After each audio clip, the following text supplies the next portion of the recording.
Hey, cousins. It's Peaches from Peace, Love, and Light, the health and wellness coach that's dedicated to showing others the way to living healthier and happier lives. So, I am currently going live from, and I'm going to probably be reorganizing a little bit. I am going live on both my YouTube channel and Instagram. That's because I wanted to be able to share this live across multiple platforms. And right now, the easiest way that I know how to do that is by having a live on YouTube. Okay, so as you can see in the title, I am going to be talking about my experience coping with endometriosis and depression. So, these are two diagnoses that I don't talk about directly. I usually talk about them in a roundabout way, and that's just because of really the stigma around both of them, especially endometriosis. So that is something that I have dealt with for the better part of my life, and unfortunately for me, I didn't get diagnosed with endometriosis until after having surgery. And at that time, the surgery was more exploratory than anything. And even that itself was a lot to deal with because I had been having these symptoms for so long, and just the experience of um going to the doctor, telling them what's going on, and then being told, okay, well, you're young, this probably isn't anything serious. And so the very first thing that I was given to treat my symptoms was birth control, and that was at the age of 15, I believe, about 14, 15. And so I took birth control until I was 18, and then I began to have more symptoms. And me not knowing what I knew about holistic health back then, I really didn't know what to make of it. And I had kind of started to learn about natural hair care because I was doing my own hair. And at that time, well, for 3 years in high school, I worked at the Cleveland Public Library Huff Branch. And so I've always loved to read. And one of the things that I began to do was to read books about hair care. And I learned about the chemicals that's in a relaxer and how they can impact fertility, and how they can cause issues like fibroids, and how fibroids were becoming more prevalent in the African American community, especially women of a certain age. And I just kind of started to make the connection early on back then when I was about 17, 18 years old, that there was a link between hair relaxers and fibroids and infertility. And so, with that being said, I made a decision to stop getting a relaxer at 19, but by then I had already been taking birth control pills for a few years, and my symptoms were beginning to get worse. And so, fast forward a few years later, and I went to school for medical assistant. And so, at this point, I had been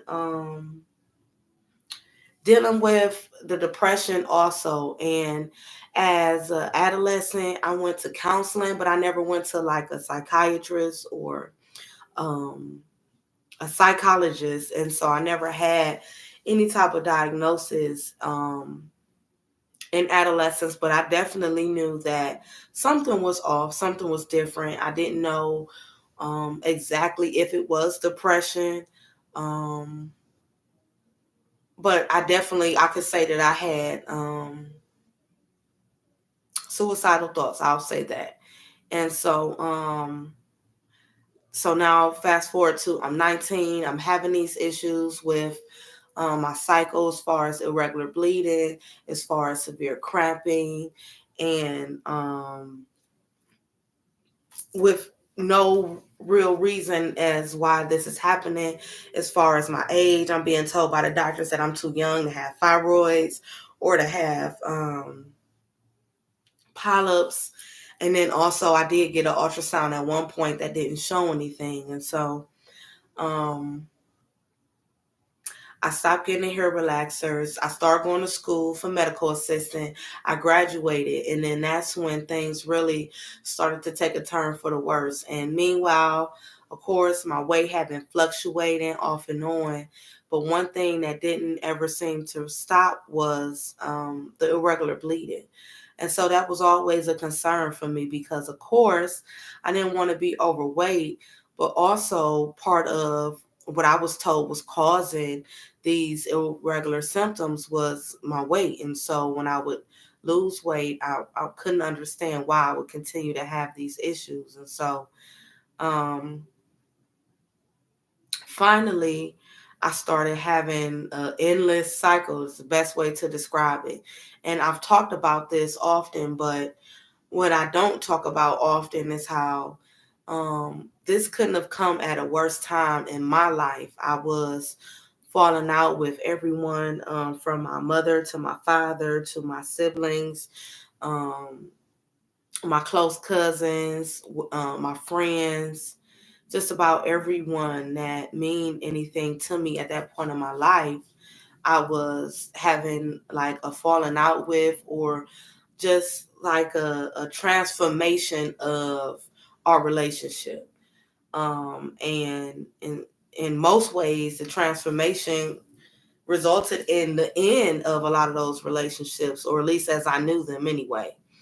And at that point, for me to once again have these issues with um, this bleeding, I couldn't take it because I kind of jumping around with the story. But when I was going to school for medical assistant, and yeah, and I was going to the doctor, right? This is all around that time. So I started to look up what was going on in my medical dictionaries and online and just about anywhere that I could find the information. In fact, one of my teachers, um, she would bring her books to school from when she went to school for nursing, because she was a nurse practitioner, and um, everything screamed endometriosis. And when I went to the doctor and I would tell them what was going on and what I thought it was, of course I would be told that I wouldn't be given any pain medication. And other than that, they pretty much would send me on my way. And I was made to feel as though I was just making up symptoms. And in fact, at one point, I was even told just because I can look some things up doesn't mean that that's what's wrong with me. Because I told them, like, I've done some research. I'm looking in the medical dictionary, and the only thing that seems to add up to the symptoms that I'm experiencing is endometriosis. And I mean, um because who wants to have an endless cycle? Who wants to be cramping all the time? Who wants to feel exhausted all the time? Who wants to have your hormones all out of whack, and one minute you're excited, the next minute you're crying, and um it was just, like I said, so much going on, and then to have all of that going on top of these changes in the relationships with people around me. And so at that point, for me, life really just began to spiral out of control. And I ended up cutting myself. Um, it's not something that I'm proud of, but at that time, I had so much pain, emotionally and mentally. Um, I needed a distraction, and I felt like that was going to help me at that time. And luckily for me, I also started exercising. I kind of was already exercising, but something was missing. And so I think I had been maybe 3 months into exercising. And I kept thinking, like, I need to start doing some type of stretches or something. And one day I was walking into my apartment and I just about collapsed. It was like my entire body started cramping. And I know in the past when I had severe cramping, I would do postures and poses that were like part of yoga. That's kind of all of how I knew of them or thought about it. And so I'm like, yeah, I need to check that out.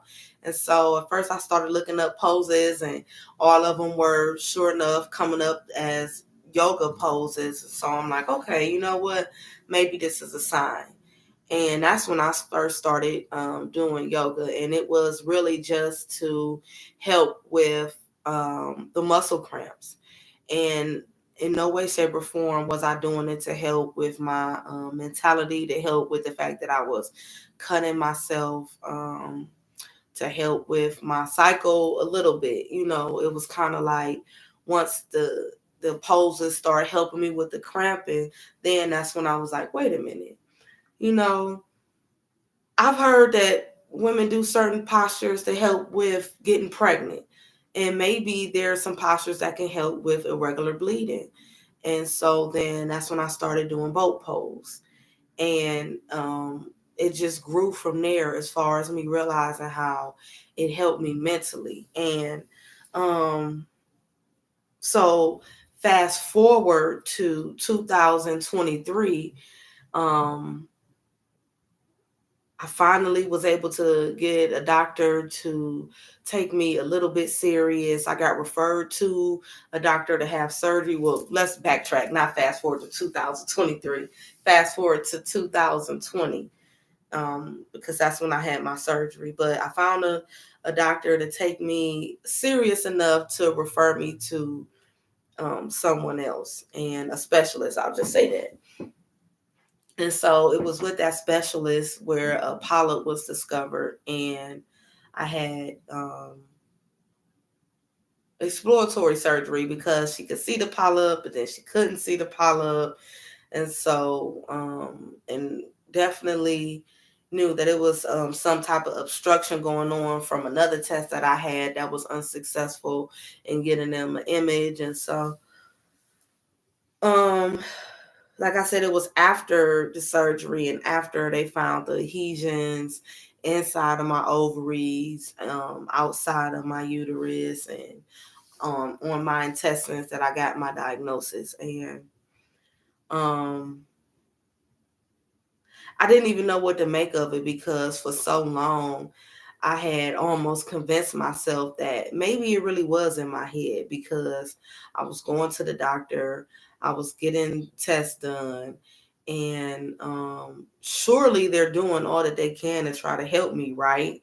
At least that's what I thought for a while, until I actually started working in a OBGYN office.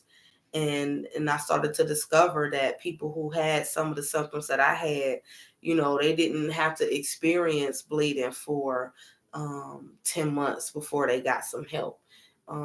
After 10 days of bleeding, they were coming in and getting tests done, and getting procedures done to stop it. Whereas I was going to the doctor on a bi-weekly basis and was pretty much getting told to just go back home and wait it out. And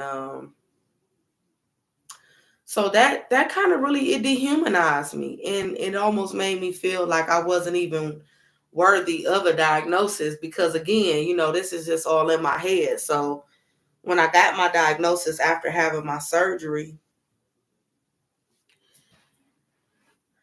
it hurt me even more, because then I started thinking about the time that was lost, about what difference could have been made if I could have got that diagnosis sooner. Um,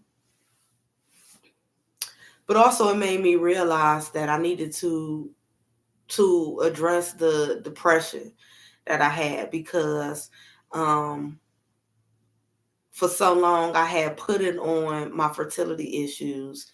And once that was gone, or at least I should say, once I had a causation for it and thought that it was gone, I realized that I still needed to do some more work. And that's when I really got deep into praying, not just for myself, but for others, and really understanding that that's the only way for me to be able to let things go. And, you know, thank goodness for me doing that work, because some of the things that I went through in the past few months, if I wouldn't have did that work back then, I wouldn't have made it through now. But I started praying for others, and with sincerity, because so many times I feel like when we pray for other people, it's still about us. And what we think they need. We think that somebody has anger issues, and so we pray for God to help them with that. But really, we don't know what their problem is, and if anything, what we're pulling off of them is just a reflection of us. And so I'm doing this work, and I'm working with my chakras, and I'm still realizing how everything is in sync with my root chakra and my sacral chakra being unaligned. And so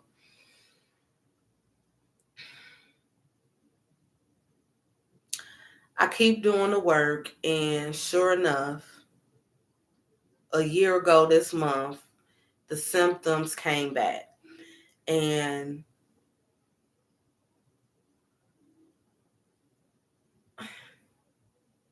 at that point, I really didn't know what to make of it, because it's like I've been praying, I've been doing all of this spiritual work, I've done all of these different diets, and I've done exercise, I've had surgery. What else can I do? And I was getting ready to give up. I was ready to have a hysterectomy. I'm not going to lie, because I just didn't think that I could continue to deal with it anymore. And so I went to the doctor, and this time they couldn't find anything again. And I started to realize that all this time I've put so much trust and so much faith into Western medicine. And even though I practice yoga and I'm a spiritual coach and a wellness coach, and I wasn't really practicing what I preach, because I was still waiting for the miracle to come from Western medicine, instead of continuing to figure out what work that I need to do holistically to fix this. And so I went back into my books, and I started looking up herbs again, and I started looking up traditional Chinese medicine, because that's really one of my favorites. I just really understand it a lot better than I do any other form of medical practice. But anyway, and so from there, I started to realize that I need to take some herbs, and probably for about 6 months, because that's the typical duration for most herbs to have the effect that you need for chronic illness, long-term disease, that sort of thing. And so that also meant that I was going to have to change my diet, and drastically, because a lot of the herbs that you take, um, the part of the healing comes from removing mucus from the body. And so if you're going to continue to eat a poor diet, I don't want to say that it's no sense in taking the herbs, but they're definitely not going to have the same effect. And so I just got to looking into what that diet would be, what the herbs would be. And the more I continue to look up my symptoms, because I have been trying to give myself a diagnosis for a while using traditional Chinese medicine. But, traditional Chinese medicine looks at health as a whole. So it takes everything that you're experiencing into account. So it's not like when you go to the dermatologist, because you're only talking to them about skin. And so You know, you wouldn't tell them about how you're having a regular heartbeat. You wouldn't tell them about headaches. You wouldn't tell a dermatologist about irritable bowel, because they're just working with the skin. But when it comes to traditional Chinese medicine, every single symptom that you have is looked at, because they all have the same causation usually. And so and you can have 2 or 3 different imbalances, but usually they stem from one root cause. And so that's what I'm trying to get to, the root cause of all of the different things that I'm experiencing. And so in doing so, I came across when I try to think of this word, I had the hardest time even finding it again. But when I found it, I guess because that one is for me. But when I found it, it described everything as far as mentally, spiritually, physically, um, just everything from me being born yellow, looking like I had jaundice, but tested negative for jaundice. I didn't have jaundice. I have a blood disorder. And so, again, that's something I didn't discover until I had surgery in 2020. And so I finally had all the pieces to the puzzle to understand what's going on with my body. That's how I came to the determination that I wanted to do the parasite cleanse and deciding which herbs I wanted to start with. And so by determining that I wanted to do the parasite cleanse to cleanse my blood, to help get rid of the things that are depleting my blood of certain nutrients, that helped me realize what diet I wanted to try, or needed to go on, not to try, needed to go on exactly. Because a diet is really just when you remove certain foods or food groups from the way that you eat. And we all kind of diet, you know. There's people who don't eat vegetables because they don't like vegetables. That's a diet. There's people who don't drink water because they don't like the taste of water, even though that's something that you should have. That's a diet. And so I realized that an alkaline diet was going to be the best fitting, taking these herbs that also are parasite cleansers. And so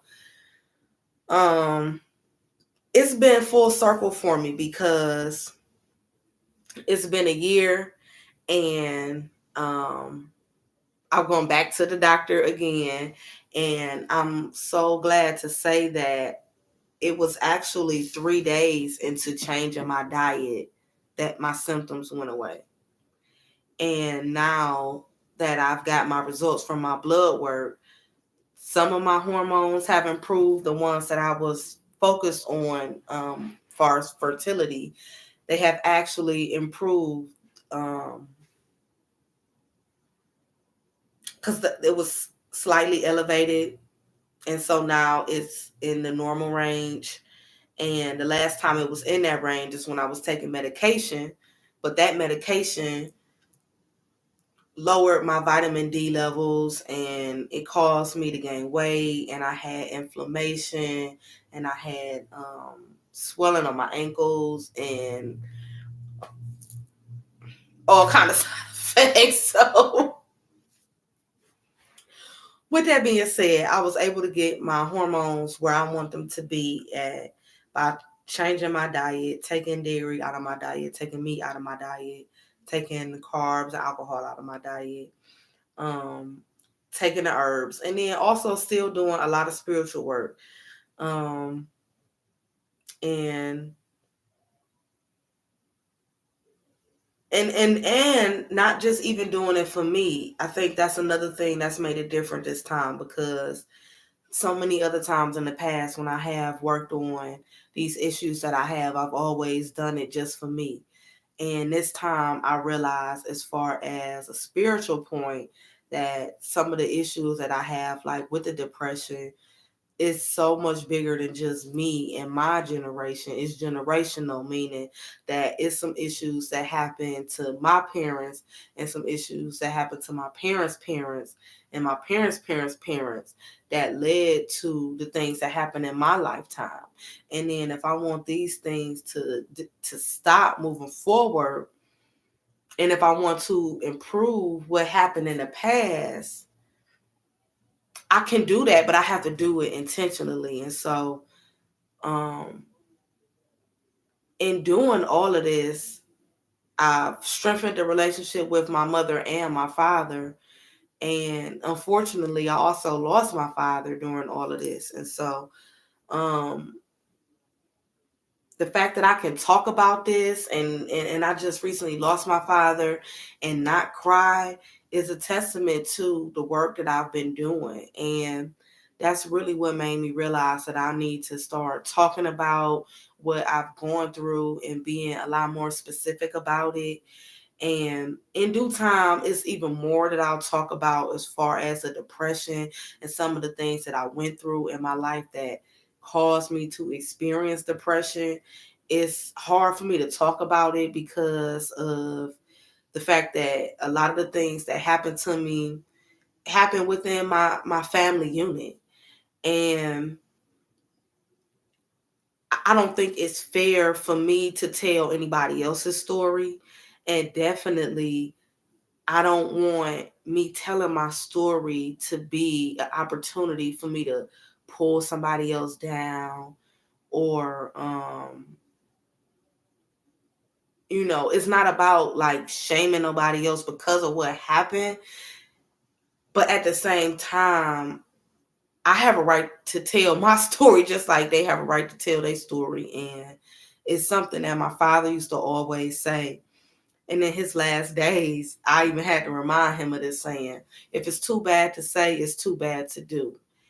And so in a lot of ways, I kind of been letting some people get off easy by not telling my story and by not letting people know why I act like I act, why I do some of the things I do, why I move the way I move, why I'm so private, why I'm so seclusive.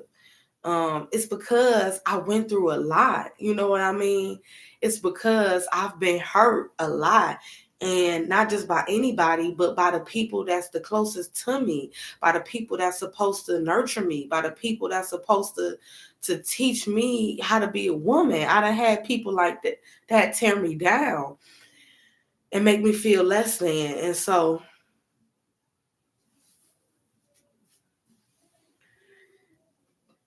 part of what I'm doing is trying to not just build myself up, not just build my family up, but build my community up, because I realize that it's so many other women that have to deal with endometriosis. It's so many other women that deal with depression. It's so many other Black women that have dealt with going to the doctor and not feeling like your voice is heard, and not um being treated like your pain is real, whether you want pain medication or not. When you really are doing everything that you can to lose weight, and for whatever reason it's just not working, and then the doctors don't believe that you really are counting calories, they don't believe that you really are exercising, they don't believe that you really are giving it your all. I've been there. I've been through that. I'm still working with that. And that's part of the reason why I started this Instagram page, is to just share my story. When I first lost a lot of weight and I was exercising 3 hours a day, I would look in the mirror and I didn't like what I saw. And that's really why I wasn't sharing my story then. And even though I wanted to be a fitness coach then, and I was still going out and trying to get clients, I didn't have an Instagram page Instagram page dedicated to health and wellness, because I still didn't believe in myself. And so I have to share that part of my story. I can't just keep it a secret because I don't want to be vulnerable. And I can't keep it hidden because I'm worried about what people are going to think or what people are going to say. And so I just ask that you continue to bear with me as I continue to learn how to share, but in a way that's empathetic, in a way that's compassionate, and in a way that in no way, shape, or form is meant to tear down anybody else. Because I don't wanna build me up if it involves tearing down someone else. And because that's what I feel like I've went through for so long. I've went through being tore down for the sake of someone else building up themselves and making themselves look good and putting themselves in a high place. And I don't want to do that. So, um, when I first started this, I didn't know how long I was going to be able to last. I'm not going to lie to you. 6 months is a long time. And especially not to drink. And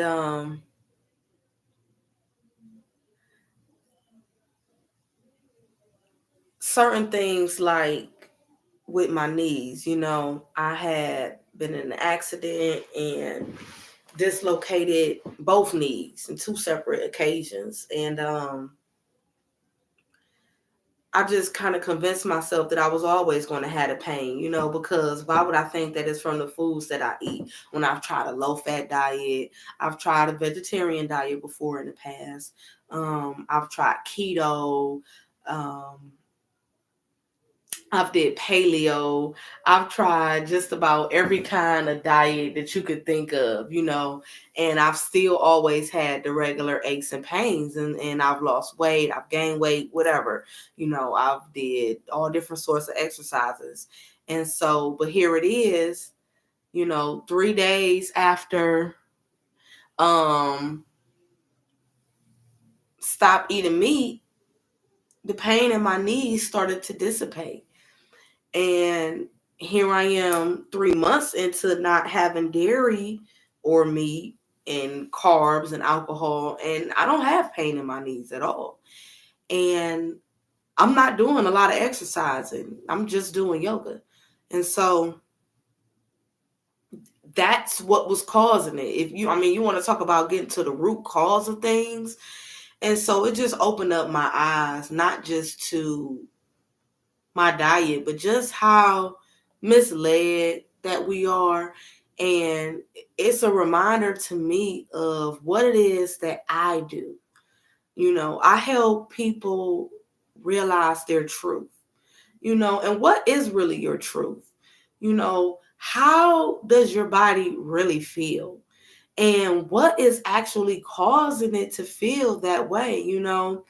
Here it was all of these years, I convinced myself that the pain that I had in my knees were normal, even though I've done all of this research and, I know that pain isn't normal, but I convinced myself, well, it must be. That's what my doctors say. That's what they say on TV. You know, that's what older people tell me. But yet here I am, no pain in my knees. And so, that's my truth. It's my truth that those foods were causing these certain symptoms in my body. Now, that may not be your truth.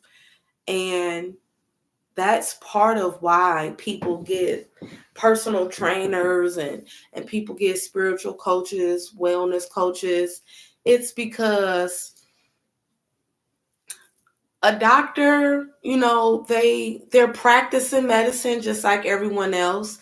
But unless you're going to a private practice doctor, they're working in a healthcare facility that's giving them guidelines and regulations and stipulations on how they can practice medicine. And so that means the diets that they can recommend to you and all of those things. And so they are really trying to meet a status quo. And you're not a status quo, you're an individual, you're unique. And so the diet that works best for me may not work best for you, because the symptoms that you're experiencing may not be the symptoms that I'm experiencing. The generational trauma that you have is not the generational trauma that I have. We don't live in the same environments exactly. We don't stay in the same exact neighborhoods. We don't have the same financial situations. We are different, and that is okay. And we lost our way as a society when we convinced ourselves that everybody is supposed to eat the same way, and everybody is supposed to exercise the same way. Everybody is supposed to heal the same way. Everybody gets sick the same way. That is inaccurate. And so you don't come to someone like me for me to tell you what to do. You come to someone like me so that I can help teach you what you should do for yourself. But at the same time, we're both learning. I'm learning how to help a new individual, and you're learning about yourself also, because I can only teach you by learning about you. I have to learn what's going on with you. And that's why I want to start sharing more about me, because in order for you to be vulnerable with me and be comfortable with telling me what's really going on with you. And I'm not talking about the surface level stuff that you tell your doctor. I'm talking about those emotional aches and pains, those mental aches and pains that you wouldn't even tell, your best friend. You have to tell me those things in order for me to really be able to help you, because all of those things are a contributing factor, not just some of them. And so, like I said, little by little, that's why I'm working on sharing more with you. So I don't want to stay on here too much longer, because I gotta go make me some juice for the week. I had me a few days off of work, and I'm going back tomorrow. But um, definitely, yoga has helped me. Now, I can't say what's going to help anyone else. Um, it's helped me to cope with the pain, but more so than just the physical pain, it's helped me to cope with the emotional and the mental pain of the unknown. It's one thing to be sick, but another thing to have it to be ongoing and to not know what is the cause. Because when you don't know what's the cause, you don't know what's going to stop it, when it's going to stop. And so I got my diagnosis 3 years ago, and I'm still working on improving it. I'm still working on healing. I'm taking it one day at a time, but I'm fortunate that I get to share my journey with you and allow you to be a part of it. The same way that I want to be a part of your journey to being well, so um I think it's better this way, that we get to experience this together, because it's one thing when someone, comes out and they're um they're already put together. When they have it all put together, and you didn't get to see the growth, you didn't get to see the transformation. It's like, is it really real? Is that really what happened? But I get to share my juices with you, the foods that I'm cooking. I share myself exercising. You come to the classes with me, and you get to see all of this in real time and know that this is really real. I once was a person that was fly off at the handle, cuss you out the drop of a hat, young or old. Hey, and I still feel like respect gotta be given. You know what I'm saying? So don't come for me because you an elder thinking that, you know, I'm gonna put you in your place. But I do it a lot differently now, because of this journey that I'm on, and this lifestyle that I have adopted, because that's what yoga is. It's a lifestyle. It's so much more than a physical practice. So I'm gonna go ahead and get off of here. I've been on here for almost 40 minutes now. Thank you for everyone that's watched this live. Thank you for the people that's going to watch this after the fact. If you have questions about the herbs, reach out to me because I kind of talked about them already. I can talk about them more. But yeah, if you have questions, feel free to reach out. You can do comments here. If you want to DM me, you can do that. You can visit the website, leave your information in the contact section, www.peaceloveandlightcle.com. If nobody told you that they love you, I love you. And I will see you soon. Be the peace, the love, the light, and the change you like to see. Peace, love, and light.